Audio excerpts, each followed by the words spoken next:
δεν μπορεί να είναι τίποτα άλλο παρά η ίδια χάρη του Αγίου Πνεύματος. Δηλαδή, ο γέροντας γενόμενος ο ίδιος ναός του Θεού, ναός του Αγίου Πνεύματος, στη συνέχεια ελκύει όλους τους ανθρώπους κοντά του, διότι έτσι είναι ο πνευματικός αυτός νόμος. Είναι πόλη σε πάνω όρους κειμένη, είναι φως που φωτίζει την εποχή μας και κάθε άνθρωπος που ψάχνει το φως σίγουρα θα κατευθυνθεί προς τη ζωή και προς τη διδασκαλία του γέροντος Πορφυρίου, διότι διατύπωσε και με τα δικά του λόγια το βίωμα του περί του Χριστού, το οποίο αρμόζει ιδιαίτερα στην εποχή μας και ιδιαίτερα στο σύγχρονο και νέον άνθρωπο. Αυτή η διδασκαλία του περί του Χριστού ως πατέρα, ως φίλου, ως αδελφού, ως κατά πάντα αγαπητού, ως της όντως αγάπης, είναι αυτό που έχει σήμερα ανάγκη ο σύγχρονος άνθρωπος να ακούσει περί του Θεού.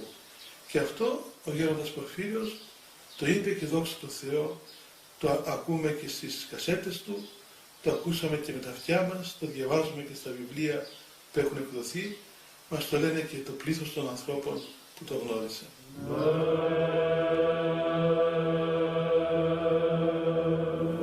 Έτσι πράγματι πρέπει να βλέπουμε τον Χριστό. Είναι φίλος μας, είναι αδελφός μας, είναι το πάνω. Και το φωνάζει, σας αγαπούμε, δεν το καταλαβαίνετε, είμαστε αδέρφια, δεν βαστάω την κόλαση στο χέρι, δεν σας πομπερίζω, σας αγαπάω.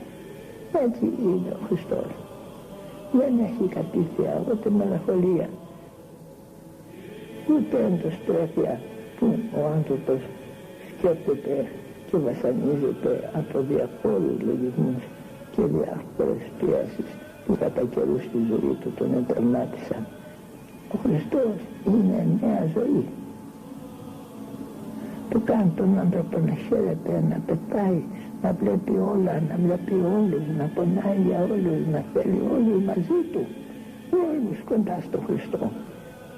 Ο χριστιανός όταν γνωρίσει τον Χριστό, όταν ο Χριστός εγκύψει μέσα στην ψυχούλα του και τον αισθανθεί και να φωνάζει και να τον λέει παντού και να λέει για τον Χριστό, τι είναι ο Χριστός, αλλά πείσατε τον Χριστόν και μην δεν προτιμήσετε της αγάπης αυτού.